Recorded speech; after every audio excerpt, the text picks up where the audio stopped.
Bonjour et bienvenue sur Radio Taïwan International. Aujourd'hui, vous allez écouter tout de suite On en parle à Taïwan. Merci à ceux qui nous rejoignent pour les ondes courtes.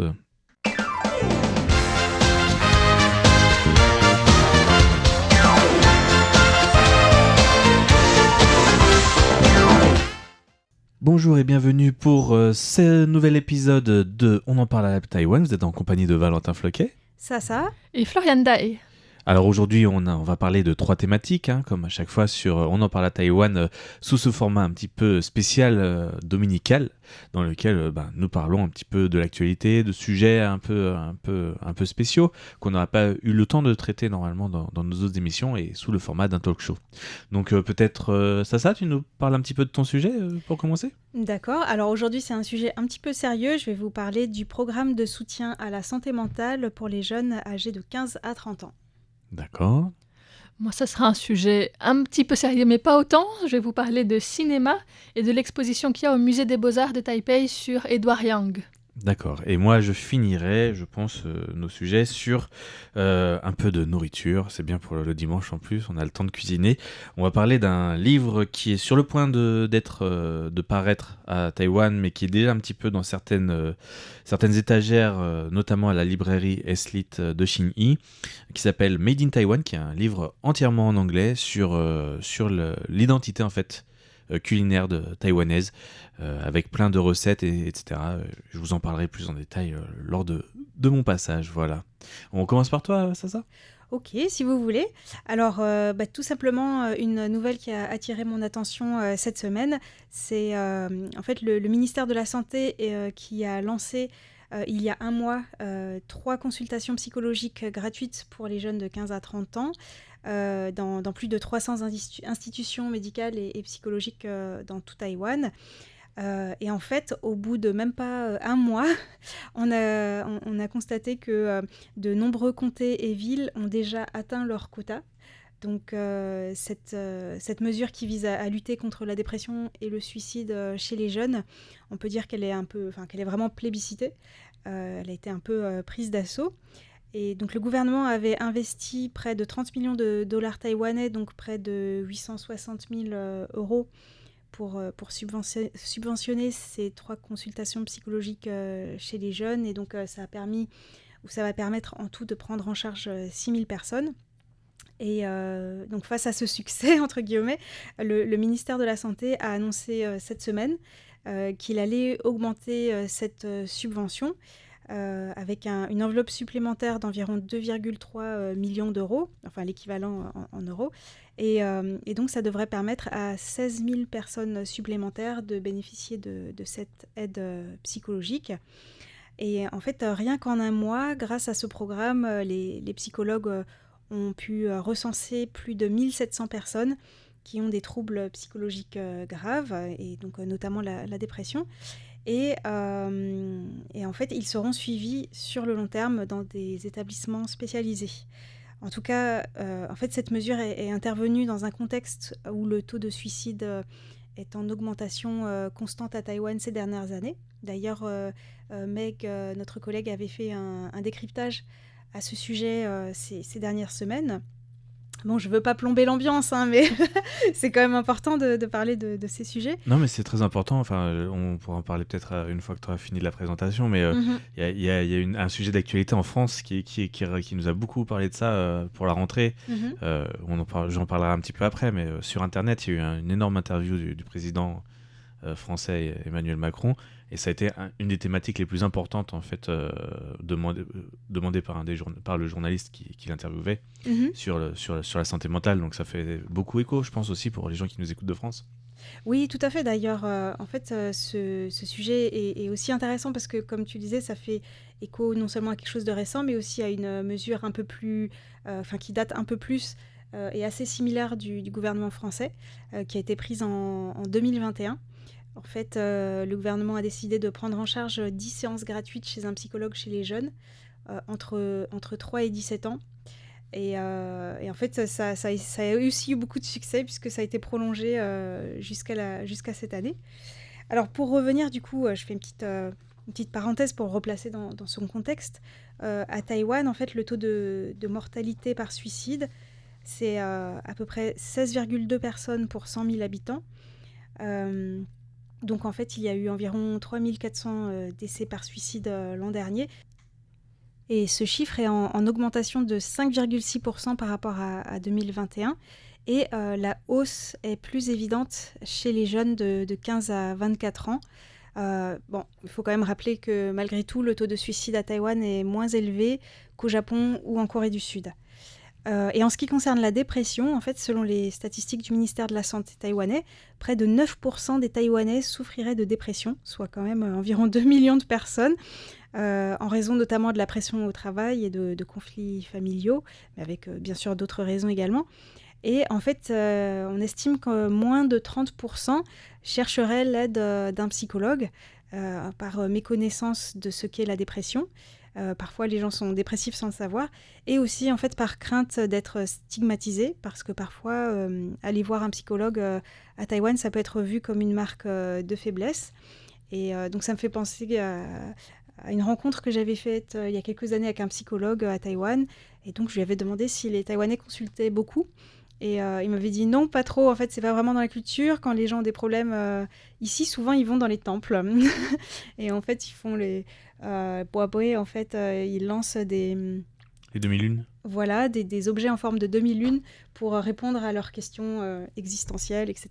Enfin, c'est une autre. Je pense que ça peut aussi apporter un peu de bien-être à certaines personnes ou une forme de guidage quelque part, mais c'est pas forcément adapté à toutes les personnes et ça peut être complémentaire aussi. Mais justement, j'étais surprise que ce nouveau programme ait autant de succès auprès des jeunes, en partie à cause de ce tabou qu'il y a à chercher de l'aide pour la santé mentale. Donc ça indique peut-être aussi une forme d'évolution par rapport à ça. Oui, tout à fait. En tout cas, bon, c'est vrai que chez les jeunes, les temples jouent toujours leur rôle. Les jeunes vont quand même pas mal au temple à Taïwan, je trouve, mais effectivement, il y a peut-être le regard qui a changé sur les consultations psychologiques. Et alors pour revenir avec ce qui s'est passé en France, il y a une petite différence quand même, parce qu'en France, ça concerne aussi vraiment les enfants. Ça commence à partir de 3 ans, et ça va pas jusqu'à 30 ans, quoi. Ça se termine à 17 ans. Et en fait, en France, les chercheurs ont constaté que de plus en plus de jeunes souffrent de troubles psychologiques ces dernières années, notamment en raison des mesures qui ont été prises, comme la distanciation sociale, le port du masque, le confinement parfois avec des parents violents dans certaines familles, l'enseignement à distance qui fait que les jeunes sont ont été de plus en plus isolés. Et des pédiatres ont même fait état de tentatives de suicide chez des enfants, en fait, ce qui habituellement arrive très très très rarement, puisque c'est plutôt à partir de l'adolescence. Et en France, le taux de suicide est aussi en augmentation, avec en moyenne quand même 27 suicides par jour, c'est-à-dire 3 fois plus de morts que dans les accidents de la route. C'est quand même énorme. Et 685 tentatives de suicide par jour en moyenne. Et ouais, le taux de suicide en France, donc 13,8 personnes sur 100 000, est plus élevé que la moyenne des pays européens. Bon, ouais. Tout ça n'est pas très... Mais plus faible que Taïwan. Tout à fait, un petit peu plus faible que Taïwan. 13,2 et l'autre c'était 16,2 ou quelque chose comme ça. À Taïwan, c'était 16,2 et en France, 13,8. 13,8. Ouais. Donc bon, tout ça n'est pas très réjouissant, mais quand même, on espère que ces consultations psychologiques vont porter leurs fruits. Et donc, en fait, le gouvernement taïwanais, après 1 an, va faire une évaluation et va voir s'il va continuer tout ça. D'accord. Et ce qui pourrait être intéressant aussi, c'est peut-être, je ne sais pas si ça sera fait dans le cadre de ce programme, d'essayer d'étudier quels sont les facteurs en fait, qui mènent à la dépression ou aux tentatives de suicide pour pouvoir aussi travailler sur à la racine, en fait. Mais... Oui, parce que tu disais, il y en a déjà 2 qui ont été identifiés. Parfois, c'est la famille et parfois, c'est la pression au travail. Ou le harcèlement sur Internet aussi, apparemment. Le harcèlement sur Internet. Et ça, ce sont des choses qui sont déjà connues et sur lesquelles il est déjà possible de travailler. Ce qui n'est pas facile, en tout cas. Ce qui n'est pas facile. Plus facile à dire qu'à faire, on va dire. C'est ça. Alors, j'ai une dernière question par rapport à ça, c'est que Je sais qu'en France, ça se fait sur consultation d'un médecin généraliste. Il n'y a pas ce système-là à Taïwan, donc comment ça se passe en général? Est-ce que tu sais à peu près comment ça se passe? Oui, alors il y a en fait une campagne de communication sur laquelle est affiché un QR code. Et donc ce QR code, en entrant la ville dans laquelle on se trouve, ou la campagne d'ailleurs, ça nous indique quels sont les établissements partenaires. Et en fait, normalement, je veux dire, quand le quota a été atteint, les municipalités devaient également prendre en charge, une fois que le budget du gouvernement était arrivé au maximum.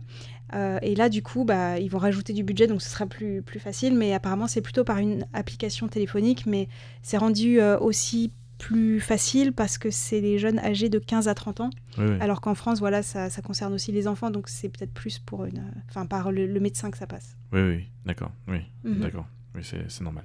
Merci pour toutes ces explications, en tout cas. Est-ce que tu as quelque chose à rajouter sur le sujet ou on a fait le tour, à peu Non, près on a fait le tour. Parfait. J'espère que les auditeurs sont toujours avec nous, même si Oui. c'était un petit peu triste comme nouvelle, mais Non. enfin... Non, mais c'est très Mais- intéressant et comme je disais, c'est donc pour faire un rappel, il y a 7 semaines en France, il y a eu donc cette interview faite sur Internet, sur YouTube, par un YouTuber, streamer, quelqu'un qui fait de la création de contenu sur Internet, qui fait beaucoup d'analyses politiques et d'interviews. Il avait interviewé tous les candidats à l'élection présidentielle, ce genre de choses, qui s'appelle Hugo Décrypte. Je ne sais pas si vous avez déjà entendu parler de ce journaliste, qui s'est dédié vraiment à faire quelque chose de différent que les principaux canaux de médias standards.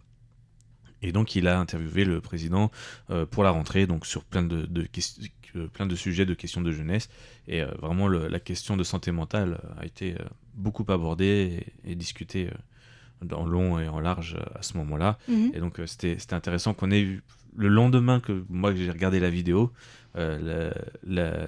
la nouvelle sur ce prolongement à Taïwan a été faite. Mhm. Et donc on peut peut-être aussi un peu imaginer que le Covid, il faudrait voir dans les autres pays, mais à mon avis il y a beaucoup de mesures dans ce sens-là pour la jeunesse en tout cas. Mhm. Voilà. Oui, et enfin, tu disais, c'est un peu triste. Et en même temps, le fait que le gouvernement prenne ça en charge, je trouve ça une très bonne nouvelle parce que, effectivement, il rembourse tout ce qui est, ou une bonne partie des accidents physiques ou des besoins physiques d'aller voir le médecin, mais la santé mentale, elle devrait être mise sur le même plan, en fait. Je veux dire, on va pas bien que ce soit parce qu'on a mal à un orteil ou parce que on a mal au cœur. D'ailleurs, Il faudrait- parfois c'est lié. Et Enfin, pas parfois, forcément les orteils et le cœur, mais, mais le mental et le physique. Oui, ça va souvent ensemble aussi, d'ailleurs, où l'un... pas forcément toujours ensemble, mais il peut y avoir un lien entre les deux, bien sûr. Oui. Donc c'est très bien que ce soit pris en charge, et ce serait bien que cette couverture s'élargisse aussi, et qu'effectivement, si un médecin le demande, ce soit remboursé, que ce soit pris en charge aussi, parce que ça fait partie du bien-être de la population en général, je trouve. Donc voilà. Oui. Je pense qu'on est tous les trois d'accord là-dessus. Donc c'est bien, et c'est à continuer, et c'est à élargir, Exactement. d'après moi. Et donc on va passer à ton sujet. Oui, donc je veux vais bien. continuer. Quelqu'un d'autre, ça n'a pas grand-chose à voir avec la santé mentale, mais ça va, si, ça fait du bien la santé mentale d'aller voir des films. Donc on va aller voyager avec le film II, qui est donc littéralement, ça veut dire 1-1. Voilà, le I, c'est le caractère qui s'écrit avec un trait horizontal.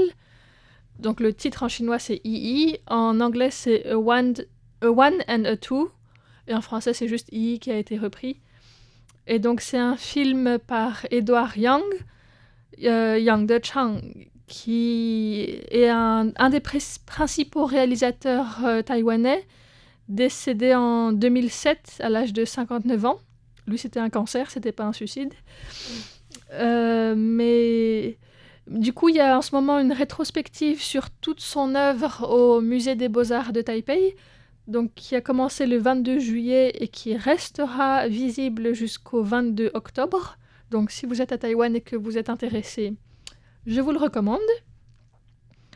Donc Edward Yang est une des figures les plus importantes du mouvement du nouveau cinéma taïwanais. Il était à la base ingénieur électricien, et puis il a voyagé aux États-Unis, Et ensuite, il s'est tourné plus vers le cinéma.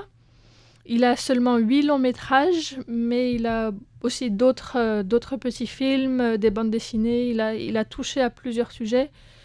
Et il travaillait chaque film pendant très longtemps, donc ça explique aussi le fait qu'il ne soit pas aussi prolifique que ça, même s'il reste très reconnu. Et donc, en parallèle de cette exposition au musée, il y a aussi, à l'Institut du film et de l'audiovisuel de Taïwan, des projections organisées de ses films à lui, mais aussi des films qui l'ont influencé ou qui ont été influencés justement par l'œuvre d'Edward Yang. Mhm. Oui, c'est un de mes réalisateurs taïwanais préférés. J'aime beaucoup l'esthétique de ses films et le fait, ils sont bons voilà, sur le plan cinématographique, mais aussi ça nous permet d'apprendre beaucoup de choses sur l'histoire de Taïwan, les différentes époques. Et il y avait certains de ces films ces dernières années qui ont été rénovés, parce que pas mal ont été tournés dans les années 80 et à l'époque il n'y avait pas encore le cinéma en haute définition. Et du coup, après de revoir les films rénovés et en haute définition, c'est super quoi. Mais je pense que cette exposition est super intéressante puisque, enfin voilà, moi je savais pas qu'il n'avait pas fait des études de cinéma, qu'il était ingénieur électricien à la base. Je savais pas qu'il avait écrit des BD, etc. Donc ça doit être très intéressant de découvrir plein de choses qu'on ne sait pas sur lui. Oui, donc vas-y, ça coûte 30 $ taïwanais, donc 1 euro. Je pense que ça ferait pour les résidents de Taipei, donc c'est vraiment un prix ridicule, c'est très très abordable. Ça fait pas lire d'envie, je pense, certaines personnes en France, vu le prix de certains musées en France. Mais oui, non, le musée des Beaux-Arts, c'est vraiment accessible dans ce sens-là. Et donc, en fait, cette exposition, elle a été faite parce que la veuve d'Edward Yang, Pang Kai-li, elle a donné des archives à l'Institut national du cinéma en 2019, avec notamment beaucoup de scénarios, des storyboards, des lettres, des croquis, où on voit des images, des scènes de films, mais qu'il avait dessinées lui-même. Et donc, entre 2009 et maintenant, toutes ces pièces ont été étudiées, classées, etc. Et donc maintenant, c'est la première fois qu'elles sont montrées au public. Et j'ai entendu parler de 2 personnes qui sont individuellement venues à Taïwan spécialement pour voir cette expo. Ah oui, donc. Donc des fans, quoi. Voilà. Je m'y attendais pas non plus, mais en la voyant, je me suis dit effectivement, c'est très riche et il y a beaucoup de choses qui sont difficilement accessibles ailleurs, je pense.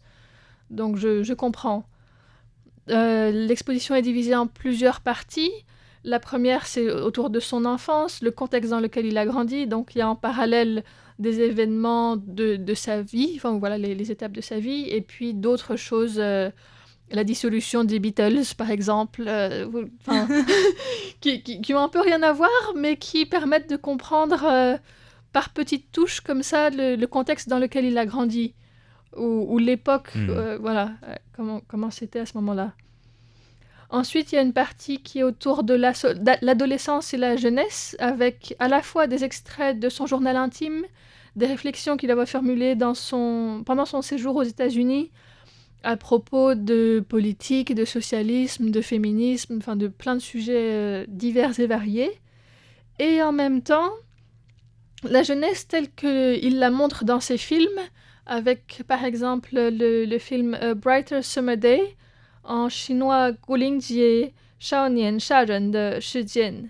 Donc c'est un film basé sur une histoire vraie d'un collégien issu d'une famille de classe moyenne qui s'enfonce dans des conflits de gangs et qui finit par tuer une jeune fille. Donc voilà, il y a à la fois très bon film.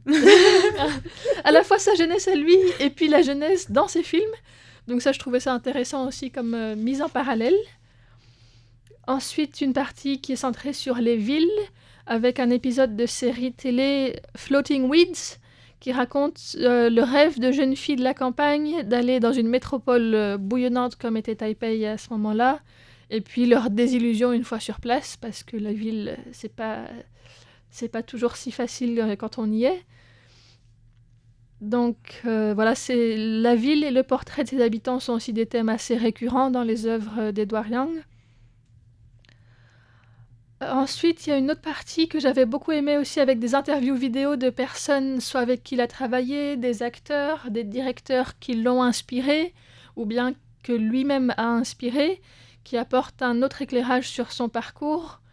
Il y avait notamment le directeur japonais qui a été chargé de faire la bande-annonce en japonais du film II, qui s'appelle Shinji Iwai, qui expliquait qu'il ne comprenait pas trop le film et donc il a dû le regarder plusieurs fois avant de réaliser quelle était la séquence clé pour pouvoir faire la bande-annonce, justement. Donc je trouvais intéressant aussi de voir comment d'autres personnes qui ont travaillé avec lui ont dû batailler pour comprendre ou interpréter et retravailler et présenter ses œuvres.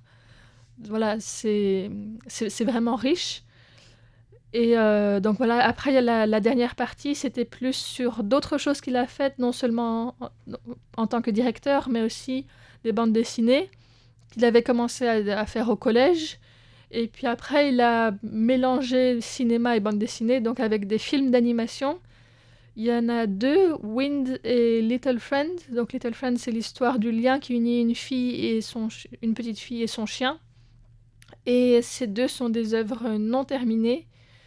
Mais donc il y avait des extraits qui étaient présentés là aussi. Donc tout plein de choses. C'est très chouette. Et ça occupe un étage du musée, mais il y a d'autres choses aux autres étages. Donc c'est dépaysant parce qu'après on passe d'un univers à un autre.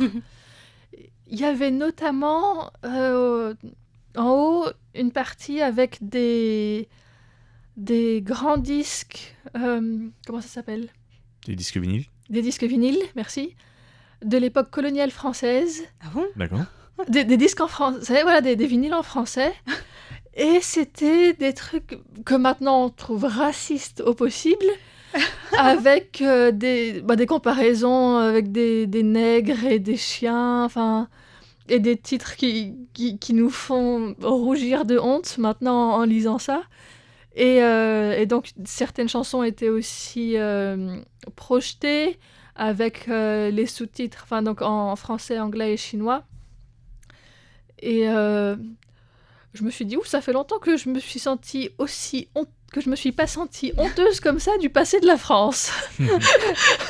Parce que c'est plein de trucs, mais de noirs dans des cirques, enfin d'images ou dans des cages. Et du coup, c'était des œuvres d'art qui étaient faites à partir de ça ou... C'était juste les vinyles qui étaient des dons d'un collectionneur qui avait été ramené à Taïwan ensuite. Mais c'est bizarre en fait. Et il n'y avait pas d'explication autour, il n'y avait rien, voilà, c'était complètement déconnecté du reste. Donc ça D'accord. faisait partie de cette collection qui avait été donnée. Mais sur le coup, je me suis dit, mais pourquoi il y a ça ? Qu'est-ce que c'est ? C'est bizarre, qu'il n'y ait pas de remise en perspective ou quelque chose comme ça. Mais bon. Enfin bon, voilà, j'espère y avait assez peu, que les personnes pourront le faire par elles-mêmes. Mais, mais voilà, c'était un petite surprise à la fin. D'accord. Okay. Voilà, en parlant de surprise, je vais vous parler peut-être un petit peu de la mienne. Je vais vous parler d'un livre qui va sortir très bientôt à Taïwan, qui n'est pas encore sorti officiellement, mais qui y a déjà eu quelques réceptions un petit peu en avance pour certaines librairies, notamment le S-Light de Shin-Yi. C'est un livre complètement en anglais, c'est déjà assez insolite pour en parler, sur l'identité culinaire de Taïwan, qui a été écrit par 2 personnes, Clarissa Wei, que j'ai déjà reçu ici dans l'ancienne version de On en parle à Taïwan, dans ma rubrique qui s'appelle... qui s'appelait Histoire de saveurs taïwanaises et qui avait cet entretien avait un peu clôturé le sujet que j'avais fait pendant 3 ans, qui parlait des histoires et de vraiment de l'histoire culinaire, des légendes autour de la nourriture. Et donc elle vient de sortir ce livre, ça fait je crois que ça fait 3-4 ans qu'elle le prépare, et c'est un gros livre, hein, vous pouvez le voir, je prendrai une photo pour vous le montrer sur la page internet de l'émission. Mais c'est un beau livre qui coûte d'ailleurs un petit peu cher, hein. Il est à $1099 taïwanais. Oui, mais franchement, le contenu a l'air super. Le contenu est très intéressant. C'est, même que ce soit en mandarin ou en anglais, c'est vraiment un concentré au niveau historique et vraiment je crois que c'est un des premiers travaux jamais faits à Taïwan sur recentrer en fait l'identité taïwanaise sur chacun des plats. C'est-à-dire qu'on va pas juste aller chercher l'origine chinoise et dire voilà, ça a été fait à Taïwan quand, mais ça va vraiment recentrer quelle a été l'évolution au niveau des condiments, au niveau de tout ça autour de ce livre. Et ce qui est aussi de très intéressant, c'est qu'il y a aussi un travail de romanisation qui est très, très spécifique, puisqu'elle parle aussi justement, il y a des codes couleurs en fonction de la romanisation qu'elle a utilisée. Des fois, il n'y avait pas d'identité taïwanaise, donc il n'y avait pas de mots taïwanais en romanisation. Donc elle a utilisé par exemple le pinyin mandarin de Chine, mais elle a essayé au plus possible de faire la retranscription à partir du mandarin pratiqué et parlé à Taïwan, puisqu'il n'a pas les mêmes origines phonétiques. Qu'en Chine, il y a eu des bifurcations à partir d'un certain moment et des influences différentes. Et donc, à Taïwan, en général, quand ils font de la retranscription, ils utilisent principalement le Wet'suits, oui, et ou en tout cas des variantes, des fois avec des interprétations, surtout au niveau des noms propres. Mais bon, voilà, elle a essayé pour tout ce qui est plat, en tout cas, de se rapprocher le plus possible pour aussi dans ce travail d'identité taïwanaise, de la façon de le dire et toute la culture autour de Taïwan, vraiment. Donc c'était un travail assez intéressant. Et puis il y a aussi des notions qui sont totalement taïwanaises et qui sont vraiment, alors dans ce cas, utilisées à partir du taïwanais hokkien, de base hokkien. Et puis il y a aussi des plats autochtones, comme le hapai, qui du coup, je sais pas en quelle langue, mais par exemple les Jukai, voilà, il y a ça, mais d'autres autochtones aussi. Donc il y a 3 codes couleurs, il y a le bleu pour le mandarin, le vert pour le taïwanais et le rouge pour tout ce qui est autre langue, parce qu'il n'y a pas que des langues autochtones, mais il y a aussi le Hakka ou d'autres dialectes parfois utilisés. Des fois, il y a même des termes en cantonais pour certains plats, puisqu'il y a aussi des influences cantonaises et des communautés cantonaises aussi à Taïwan, qui sont beaucoup plus petites, mais il y en a eu aussi. Et donc voilà, il y a tout ça, il y a des belles photos avec beaucoup d'artisanat et de choses comme ça. Donc c'est très intéressant, ça fait environ 300-400 pages, je dirais. Et il y a beaucoup aussi d'explications vraiment sur la matière première. Ça, c'est très intéressant de ce côté-là, parce que souvent, on en a parlé un peu avant l'émission, mais sur ce travail culinaire, à Taïwan, les Taïwanais aiment beaucoup romancer et rappeler un petit peu comment ça se passait dans leur enfance, parce qu'il n'y a pas beaucoup, en fait, justement, de recherche très, très technique sur les techniques culinaires utilisées à Taïwan. Et donc, souvent, ça va être juste... Je me souviens dans mon enfance comment ma grand-mère faisait. Et ça va être beaucoup plus romancé. Maintenant, je dois avoir une dizaine de livres de lecture, de cuisine, pardon, et liés à la nourriture à Taïwan. Et souvent, voilà, il y a toujours un parallèle à l'enfance et un peu de romance autour des explications culinaires. Et donc là, c'est vraiment un travail beaucoup plus technique. Et c'est ça aussi qui m'intéresse. Et en plus, on peut en profiter parce que c'est en anglais. Pour tous ceux qui ne sont pas forcément sinophones, c'est quand même un gros avantage. Et juste parce que j'ai feuilleté le livre tout à l'heure pour préciser, quand on regarde la couverture, on a un petit peu l'impression que c'est un livre de cuisine parce qu'il y a une très très belle photo de nourriture, etc.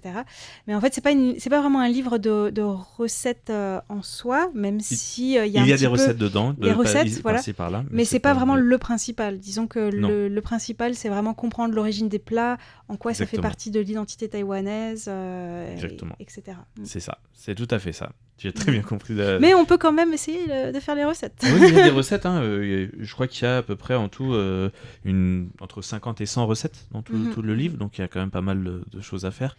Et donc ça peut en plus aider tout le monde à travailler, même s'il y a certainement certains condiments qui vont être difficiles à trouver pour ceux qui nous écouteraient à l'étranger. Voilà donc pour la présentation de ce livre.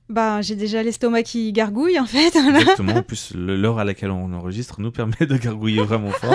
Voilà, donc pour cette fin d'émission, et donc merci à tous de nous avoir écoutés. C'était Valentin Floquet, ça, et Florian Dai pour Radio Taïwan International. Excellente journée à tous.